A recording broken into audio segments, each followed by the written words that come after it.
You know, I think most people think, Jay, everyone else is gonna die. I'll get around to being happy. I'll get around to my dreams. And then it's another day and another day. And they keep it in the distance. You only understand the power of one day when you're threatened with never having another one. The best-selling author and host. The #1 health and wellness podcast. On Purpose with Jay Shetty.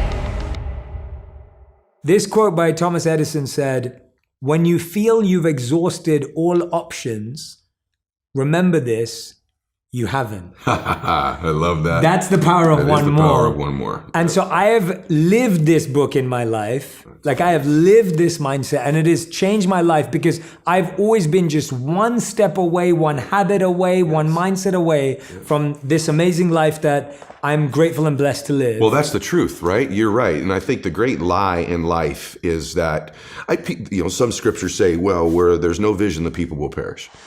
Whatever your scriptures are. Really, do you have no vision? If you ask the average person, you want to be happy or sad? What's your vision? They'd say, I want to be happy. You want to be rich or poor? Most people say, I'd like to be rich. Do you want to contribute or make no difference in the world? I want to contribute. Do you want beautiful memories or no memories? I want memories. So there's a vision. Our issue is depth perception. We think it's further away than it is. And because we think it's so far away, Jay, we create patterns and behaviors in our life that perpetually keep it there. Ooh. And that's what we do in our life. But what if that's the great lie of life? And what if the truth is that you're one relationship away, one meeting away, one conversation, one podcast, one interview, one new thought, one new emotion, one new tactic or strategy away from completely changing the trajectory of your life. And everyone that you and I know that we both work with, that we're blessed to work with in our lives, the truth is it was one decision, one meeting, one extra rep, one more phone call, one thing they did that changed their trajectory. Then the question then becomes, how do I do it?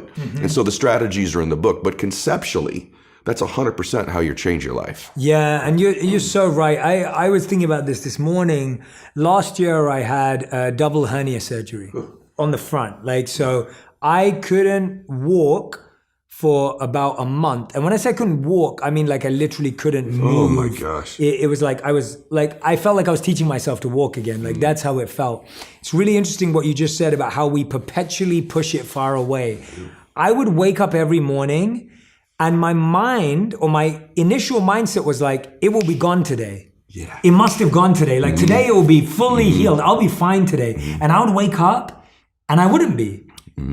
And I would feel like healing was so far away. Yes. It would be 80% away that I was missing out on the 1% change since yesterday. You got it. Since yesterday, I made 1% change. I wasn't feeling the same pain in my nerves. I was able to be flexible by 1% more. Yes. And I was missing out on all of that because I was so obsessed with how far I was. That's the journey. And the thing, and what happens is when you live with an expectation that these one mores exist, the reticular activating system in your mind filters them into your awareness. I call it the matrix in the second chapter of the book. When you wake up believing, hey, I'm one decision away, I'm one meeting away, one relationship away, that's not hokey. Your mind begins to filter the people, places, and things into your awareness. You develop something called sensory acuity. You hear conversations you weren't hearing. We've all had that experience where we're on an airplane. I can't stop hearing these people over here. Or you walk in a loud room, but you can hear your own name auditorily over all the other names in the room. That's because it's important to you and it matters. You see things. And so when something becomes important to you and you believe it to be true, the RAS goes to proving it for you. And where I learned this, ironically, I talk about it in the book, is my father was an alcoholic and had tried to get sober many, many times. And I'll never forget it, Jay. We were driving to a baseball game of mine. My dad started crying. I'd never seen my dad cry before. And he pulls the car over and he still isn't looking at me, but he's crying and he says, Eddie. And then he turns to me and he goes, I'm going to try to get sober. And I'll never forget this, brother. He goes, one more time. Wow. And I said, really, Daddy? He goes, I'm going to give it one more try. And I said to him, I said, why would this be any different this time?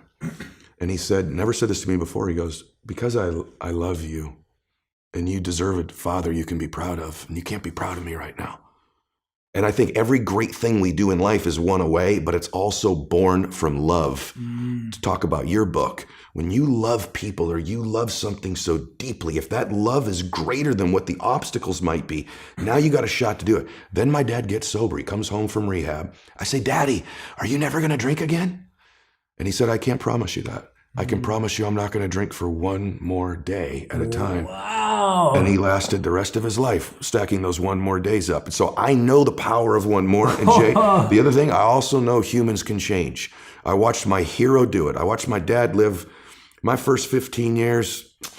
Saw him in a lot of fights. Wow. A lot of lying, a lot of difficult times. And then I saw this man transform.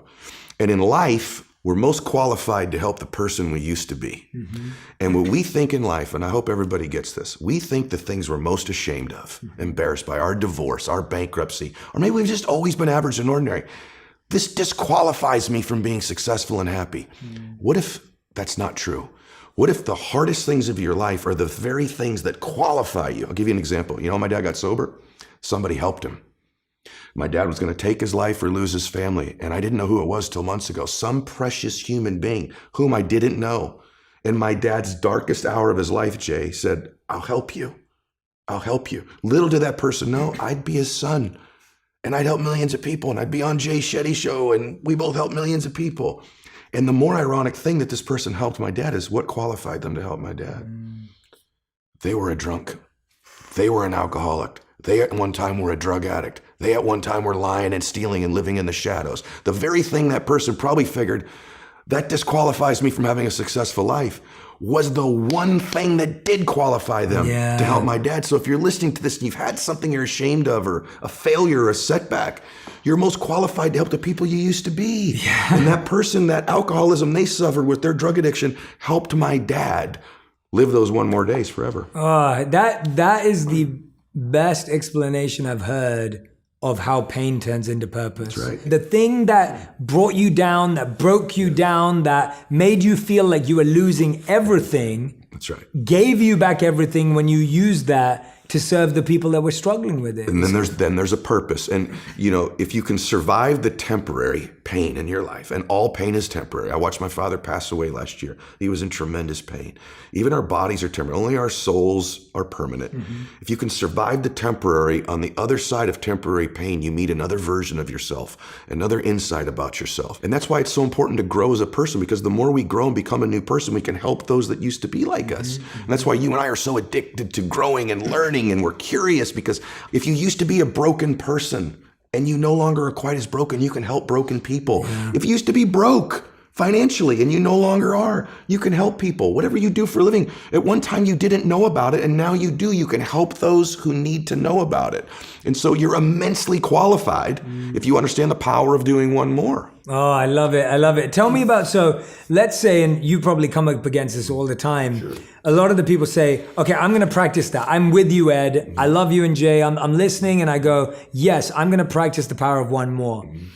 Now, what I find, and this is why you're so great at teaching this, because you're not teaching it as a gimmick, a glitch, or like a little affirmation. This is like real. It makes sense. Like, it works. People get so tied to the result that when they try it the next day and the sales meeting doesn't go their way, or the pitch doesn't go their way, they go, it doesn't work. It doesn't work. Why didn't it work? And how should we respond when we fail or get rejected the next day? Well, it didn't work because you're so attached to the outcome. I coach a lot of athletes. I know you do as well. And one of the things that's a really nuanced thing in life, it's great to have goals. You should have goals. I want to do this or that. But in the moment of execution, you have to separate from outcome in the moment that you're executing and just be present and exist. I talk about this in the book. Here's what I would say. If you're going to win long term, 95% of people have an operating system in their mind where they operate out of history and memory. I like that. And about 5% of humans operate out of vision and imagination. So the reason we're so much happier, I believe, when we're children is we have no history and memory. So we operate out of imagination and dreams and vision. But at some age, some people it's 5 years old, some it's 8, some it's 18, some it's 28.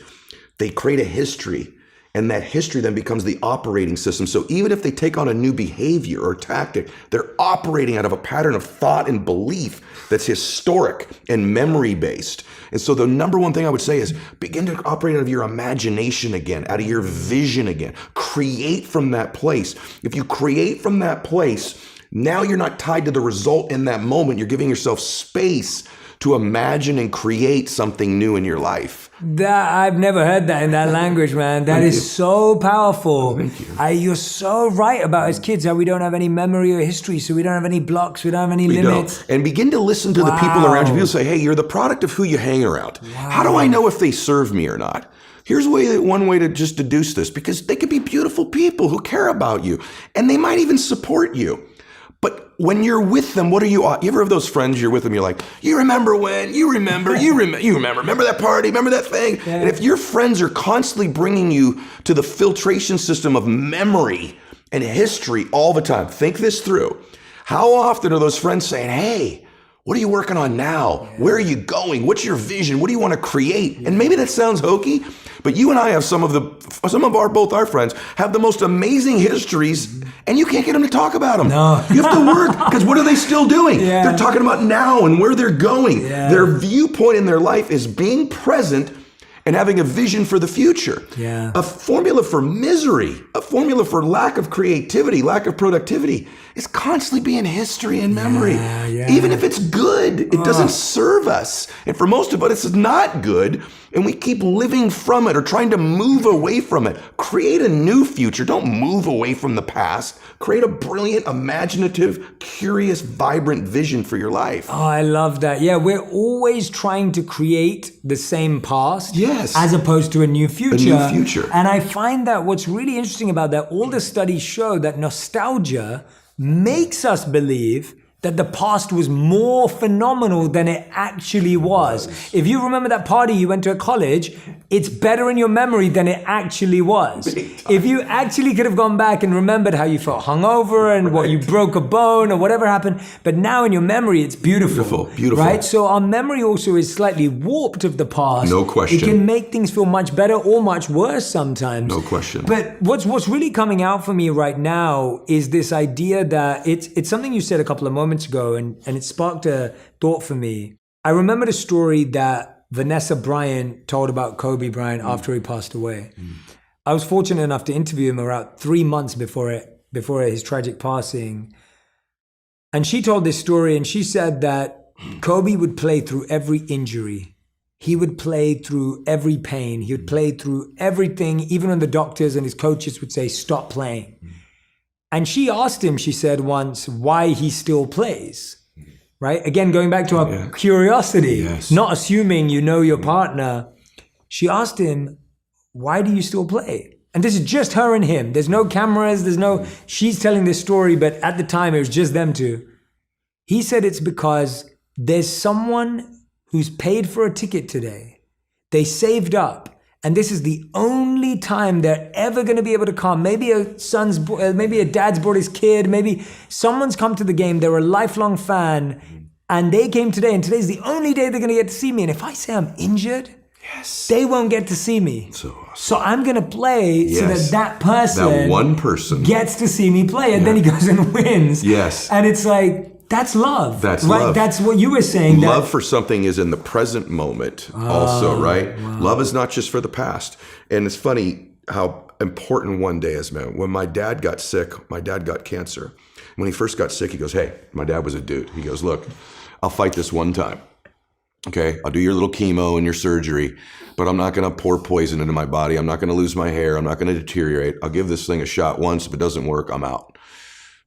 That led to 8 years of him fighting it. Wow. Chemo, radiation, proton therapy, surgery, chemo, experimental chemo. And he did lose his hair and he was in pain. And I'd say to my dad, Dad, you're suffering so much. You said you wouldn't suffer. He said, no, Eddie, I'm in pain, but I'm not suffering. I choose not to suffer. And I'm not suffering because I get to see my grandkids again. And I said, Dad, why are you doing this? And he said, you only understand the power of one day when you're threatened with never having another one. I'll do anything for one more day. Get to be with you one more time. Give your mom a kiss one more time. Maybe I'll see one of my granddaughters get married. And he goes, I'll do anything for one more day. The beautiful thing is I was actually with Kobe a week before he passed away. We were in the same gym. Our daughters played volleyball. And ironically, that day, I watched Kobe walk out of the gym. There was only a couple dads left. It was late at night. He stayed and I stayed. And he had his youngest daughter in his arm and he was rubbing his other daughter's back. And I remember taking note of it because I was with Bella at the other end of the gym. And I remember thinking, I don't hug Bella enough. I need to hug. No joke, bro. It's in the book. I went, I got to hug Bella one more time every day. Not just once a day, plus one more time every day. My daughter's going to get extra hugs because Kobe does that. What if I could have said to Kobe when he got in his car, Kobe, you have one more week, brother. Tell those that you love them. Get it right. Whoever matters to you, make it right. Call your dad, make it right. Call your mom, call your family. What if the day before you could have said, Kobe, you have one day left? And my dad, same thing. I was with my dad when he had 1 day left. I was with my dad when he had 1 hour left. I was with my dad when he had one breath left. And when we begin to think of our life that way, the power of right now and having one more moment and one more minute is so beautiful. It's so blessed. It's so big. It's so amazing. Why would we spend that minute in history? Why would we spend that minute in the past when we could be fully present in creating the future? And so, I think most people think, Jay, everyone else is going to die. I think they just, I'm not going to die. Or they go, I'll get around to being happy. I'll get around to making my masterpiece of my life. I'll get around to my dreams. I'm going to get around to fixing this relationship that's broken. I'm going to get around to feeling those emotions. And then it's another day and another day. And they keep it in the distance until there are no more days. And I don't care if you're 18 years old listening to this, 28 or 48. We don't know if we have one more day or 100 more days or 1,000 more days. But we know this, there'll eventually be a time where we don't have any more days. And so why would we spend the ones that are coming looking at the past? And so my dad really taught me those lessons in watching him pass away. And that's why I have a whole thing in there of how to get 21 days a week, run mini days. I get 21 days a week. We still measure time, bro, like it's 1900. Think about 1900. Yeah. If I wanted to get you a note, I'd have to write a letter out, stick it on the back of a horse's butt in 1850. 30 days later, you get it. That was a 24-hour day. Now I can text you in 2 seconds. We measure time the same way. Yeah. So I teach you how to change your time so that you can make that day its maximum bliss, its maximum productivity. What's one more that you're working on right now? Right now, it's an interesting season of my life. I have a TV show that I did with NBC that's called Change that I think is, has a chance of getting picked up. But my one more that I'm working on right now for me in my life is my peace. And so there's this guy, Jay Shetty, that's a friend of mine that introduced me and my family to meditation.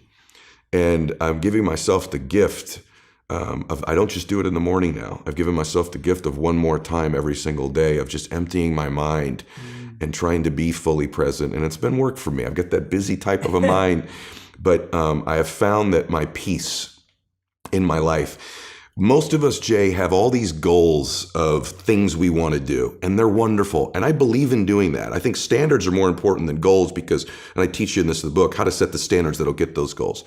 But we really don't want the jet. We don't want the hit song. We don't want the amazing relationship. We don't want the $1 million. We want how we think it'll make us feel. And what if we began to become more intentional and outcome oriented about the things we feel in our life?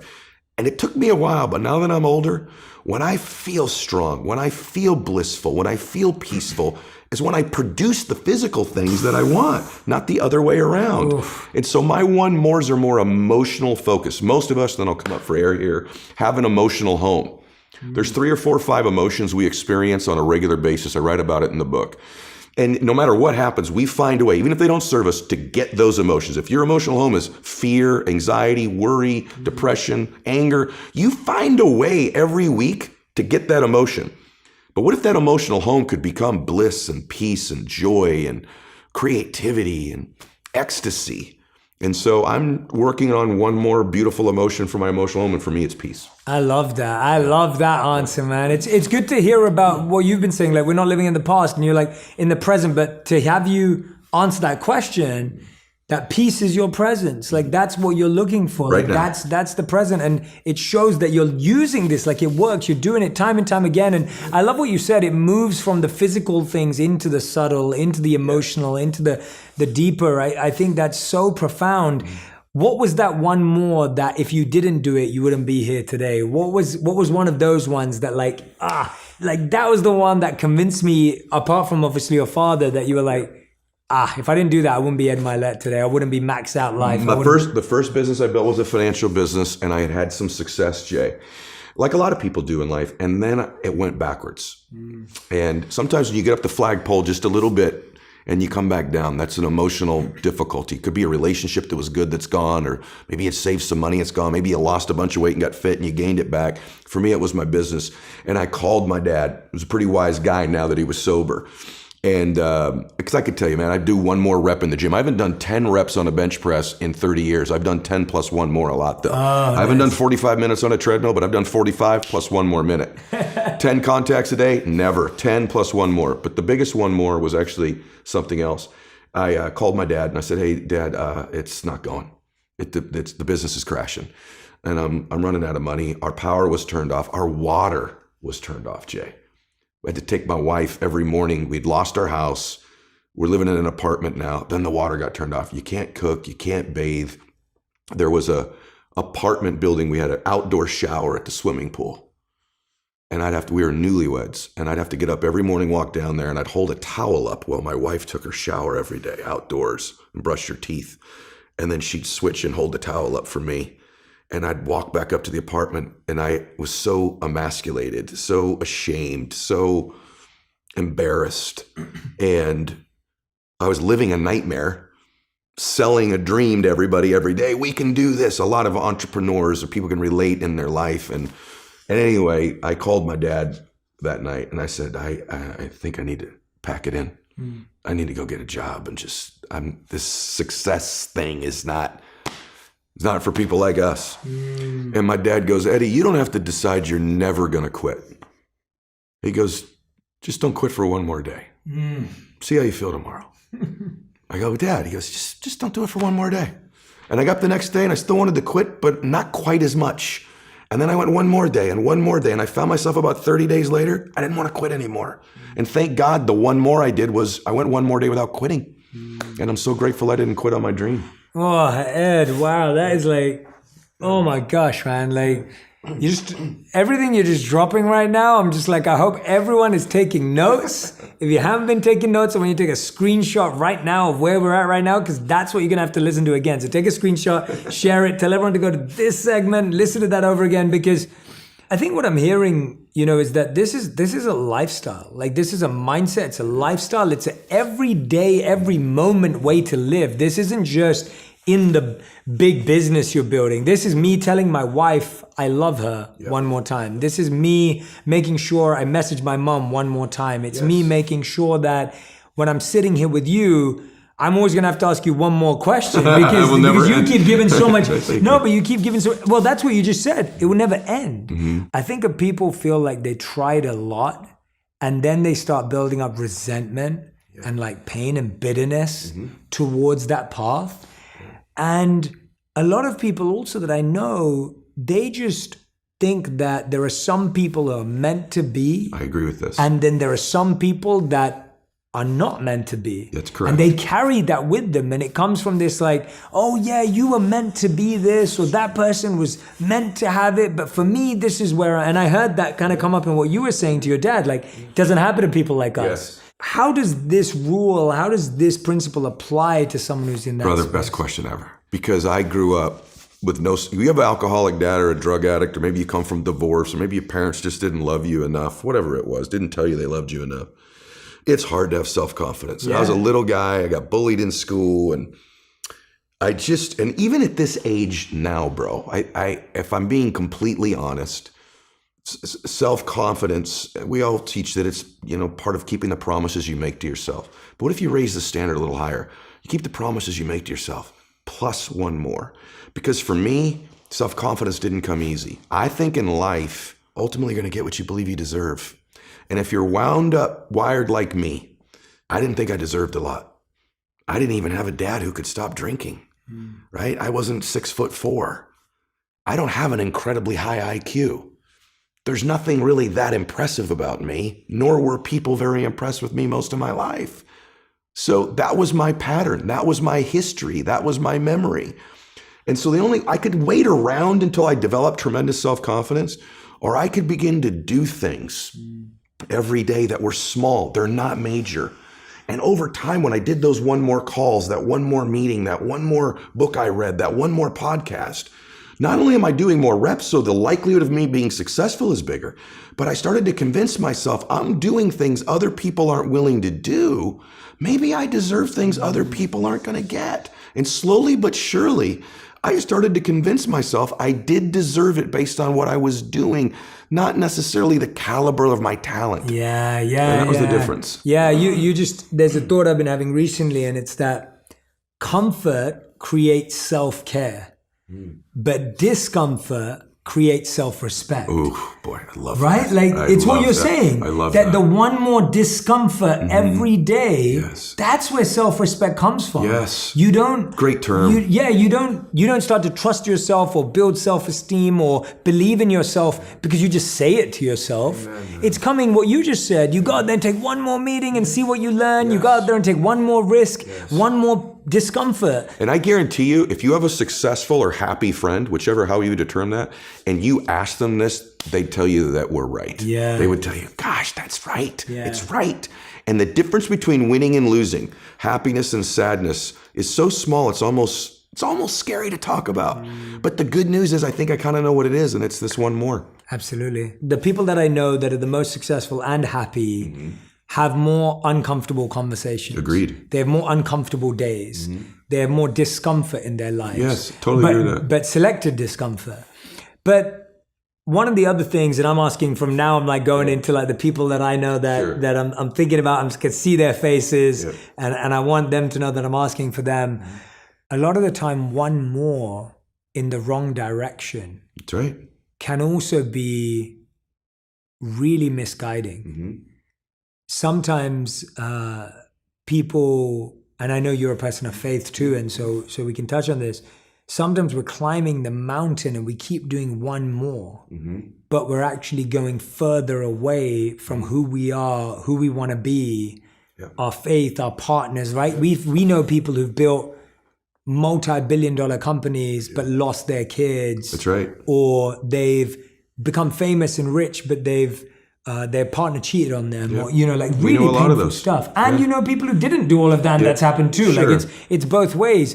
How does one use one more and make sure it's in the right direction? Such a great question. I'm doing this now regularly because I've made some of those mistakes of and what I do is I check in with myself one more time, meaning it's important to ask yourself, what matters to me now? See, if we had this conversation 20 years ago, the things that mattered to me then are so different than what matter to me now. But a lot of us keep operating out of what used to. Maybe you've achieved or are pursuing a dream, and it's really, truly no longer your dream. It's no longer your dream. It's when I was young, listen, if we were going to do a podcast, you say, hey, I need you on the show. People are going to love you. You're going to get recognition. You're going to get all this acknowledgement. And that would have been my hot button, my need. I believe in the 6 human needs. My need was significance and recognition. And there's nothing wrong with that. It's wonderful. And so that's the button to get me to move would be significance, recognition. Well, I've been blessed the last 30 years or so of my life to have a beautiful abundance of significance and recognition. It's no longer what fills me. Now you get me to do an interview, you go, hey, I really think we could help some people. My big button in my life now is contribution. There was another stage in my life, it's still there, but hey, if you go there, you'll grow. I still want to grow, but I know me now. Right now, I'm in a season of my life that's contribution. It's giving. It's what fills my heart. And I think it's checking in with yourself one more time. What matters to me now? What do I want now? What's important to me now? What season? Maybe you're in a season where you need to rest. Maybe your spirit and everything about you is telling you, hey, it's time to feed you again. It's time to recharge. If that's the season, then answer that call. Don't play out of a past playbook. And so for me, that's the season I'm in now. And I'm sure that in 5 or 8 more years, there'll be something else. But I regularly, on a monthly basis, you recommend it in your book so beautifully about your relationship, checking in. You have these strategies you teach about weekly and monthly and quarterly and yearly with your partner of checking in with them. I also recommend you check in with yourself and what matters to you now. And so for me, it's a matter of checking in now so that I don't lose my family in the pursuit of my business or lose me. Yeah. Lose me. Who am I anymore? And I've had times where I'm like, this doesn't feel like me anymore. Yeah. And I had at least the ability to at least acknowledge that and make a change. Yeah, and I love that you brought up seasons because I feel like no one and on planet Earth, we don't have the power to change the season. Yeah. But you have the power to live the season well. That's right. You can either be in right now, it's been raining, right? Yeah. Wherever Where we we are. It's been like pouring down with rain. There's all this effort. You could carry an umbrella. Well, you can tell how I'm dressed. Right. I'm definitely not dressed in my usual gear. Right. Because I'm dressed for the rain. I'm prepared. Yes. Because that's all I can do. I can't make the rain switch off. I can't stop it, right? Like I can't do that. Yeah. And so I love hearing that you're just learning how to thrive in the season. And so if your season's telling you to rest, you can't force the season. And you have to live it through. You have to experience it. I think you have to remember one thing, man. I think it's just easy as a person to forget this. And I just would love to say this because you have such an amazing reach. Each of you and I included, we were born to do something great with our life. We were born to do something great with our life. And it's important to check in from time to time of what that current great thing is. And sometimes we think it's the big things. It's the people that are on both our shows. They've made this big movie. They've got this big song. They're this big thing. Who's greater? The man who helped my dad get sober? Or the fact that maybe I've helped some people because my dad got sober? That one act was greatness in his life. That kind moment with another person that says, I can help you. Let me connect with you. And so don't discount your own greatness, your own call to do something great. And it doesn't have to be a script or a play or a book or a speech or on social media. It's just doing something great, and you matter. I don't mean this hokey. I'm telling you the truth about you. You matter. You were born to do something awesome with your life. Your family's supposed to do something great as a family.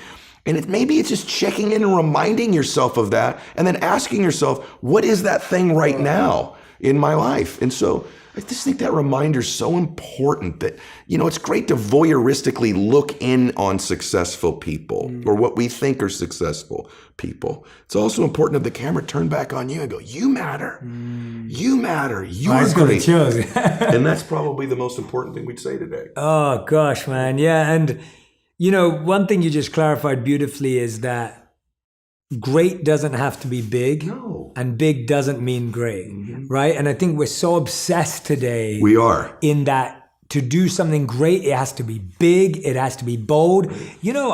When I think about myself, honestly, Ed, and I can say this to you because I think in these sessions and when we spend time together, you've heard my heart.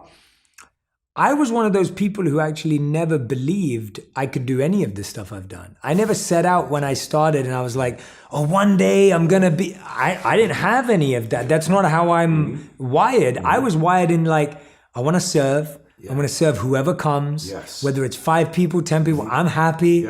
I'll serve them. And as I started to do that, I got more confidence. Okay, now I want to serve larger groups. Okay, let me serve them. And then it was and I never believed at any point that there were these arbitrary, abstract goals of number one this. Those weren't how I set out. And so when I'm listening to you speak, I hope someone's out there thinking, Jay and Ed, I'm like you guys, where it's I don't vibe with all that motivation, I just vibe with the fact that I want to have a great impact like the person that helped your father. Yeah, and you know what we've both found in our life too, just to give you insight from someone called me seasoned today. This is that the universe or God really prepares you to step into the next room when you step in with some faith. And so maybe it does start with 5 or 6 people, and maybe that's enough, but perhaps in that space you're in, there'll be a little door open. And if you step into that one, you'll find, we think I have to have it all figured out. Yeah. Wozniak's a good buddy of mine who started Apple. They didn't, they were a board company. They didn't know they'd be doing this someday. They stepped into the next space. And One thing I think we also want is an immediate result. And I talk about this in the book. Maybe this will be the last little thing I'll share with you. But I went to a birthday party as I was writing the book, and it was for a young boy. And they had a piñata. We've all been to especially live in California, you know, the piñata. And so what they did is they took each of these little guys, they blindfolded them and spun them around, and they're all dizzy and they're swinging and they're not even near the piñata. That's life. A lot of times you feel like, man, I'm blind. I don't even know where I'm swinging right now, but I'm swinging. And so each kid hit the piñata and the candy didn't come out. And so they take the blindfold off. That kid got tired. The next little boy came up, spun him around. So like 7 of them hit this piñata. No candy came out. The last boy, the smallest boy, the youngest boy there, they throw the blindfold on him. They spin him around. He's swinging too. That's life. You just sort of swinging, right? They finally point him at the piñata. He hits the piñata just once. Bam. All the candy comes out. And all the kids jump on and celebrate. And I'm watching that and I'm going, now who broke the piñata? Was it the last shot? Or was it the cumulative blows of each of the shots on the piñata? Well, we all know the answer. It was the cumulative shots. Life's a lot like that, man. That we're taking shots, but we don't see any physical progress. But every one more we're doing is compound pounding progress. And in life, you have to be willing to buy into what is invisible progress. Most people quit on their dream, quit on their vision before the candy comes out. And what you and I didn't do is quit. We just kept swinging. And eventually the candy comes out. The candy could be your bliss, your joy, your financial success, your notoriety, your contribution. But most people are hitting the piñata of their life and there's no evidence it's working. But the truth is there's a compound pounding effect in life that if you keep hitting your life's piñata, if you'll stick around, there'll be some candy come out. The power of one more, everyone. Ed Mylett. Go and grab this book if you haven't already. It's going to be a life changer. I mean, you can just feel the energy coming off this human being. Honestly, I want you to go read this book. I want you to go listen to the podcast if you don't already. The first book was called Max Out Your Life as well, the Max Out podcast. Ed, you are just, your energy is infectious. I don't know how anyone can't listen to you, read from you, hear from you, and not feel like they need to change their life. Like, you've just given me a list of number ones that I'm going to do. One more. I hope that you keep coming back on the show. I hope that we keep getting to connect offline. I hope that we get to, keep spending one more day, one more phone call, one more time together, because So grateful for you, bro. I love you. Really grateful, man. Thank you so man. much. I love you. Thank you. Everyone grab the copy of the book. I'll put it in the link. I'll put it in the comment section, in the caption. The Power of One More. This is the book. Love it, brother. Thanks, brother. That was good. That was good. That was good. If you love this episode, you'll love my interview with Kobe Bryant on how to be strategic and obsessive to find your purpose.